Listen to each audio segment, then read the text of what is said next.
இப்போ ரீசெண்ட் டேஸில் தமிழ்நாடு பாலிடிக்ஸில் ட்விஸ்ட்டு மேலே ட்விஸ்ட்டாக நடந்துக்கிட்டே இருக்குது.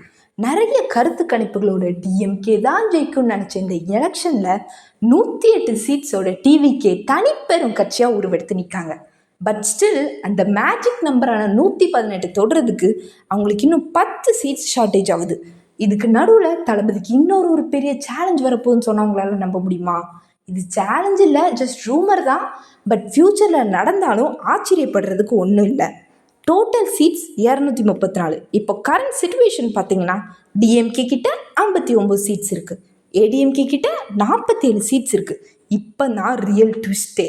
டிஎம்கே கிட்டையும் ஏடிஎம்கேவும் சேர்ந்தா 106 சீட்ஸ். ஸ்டில் மெஜாரிட்டிக்கு அவங்களுக்கு இன்னும் 12 சீட்ஸ் தேவைப்படுது. இப்போ அதர் பார்ட்டிஸான பிஎம்கே கிட்ட 4 சீட்ஸ் இருக்குது, சிபிஐ அண்ட் சிபிஎம் கிட்ட 4 சீட்ஸ் இருக்குது, விசிகே கிட்ட 2 சீட்ஸ், பிஜேபி கிட்ட 1 சீட், டிஎம்டிகே கிட்ட 1 சீட். டோட்டலாக எக்ஸ்ட்ரா சப்போர்ட் மட்டுமே உங்களுக்கு 12 சீட்டு கிடைக்கும். அந்த 12 சீட்டும் கிடச்சதுன்னா அந்த மேஜிக் நம்பரான 118 தொட்டுருவாங்க, மெஜாரிட்டி ரெடி ஆகிரும்.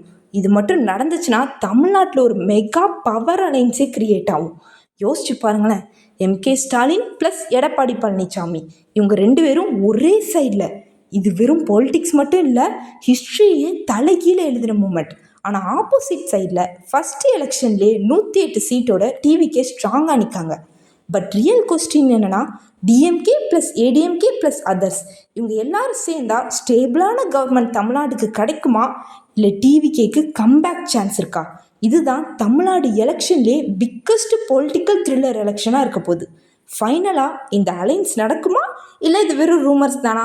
நீங்கள் என்ன நினைக்கிறீங்கன்னு கமெண்ட்டில் சொல்லுங்கள்.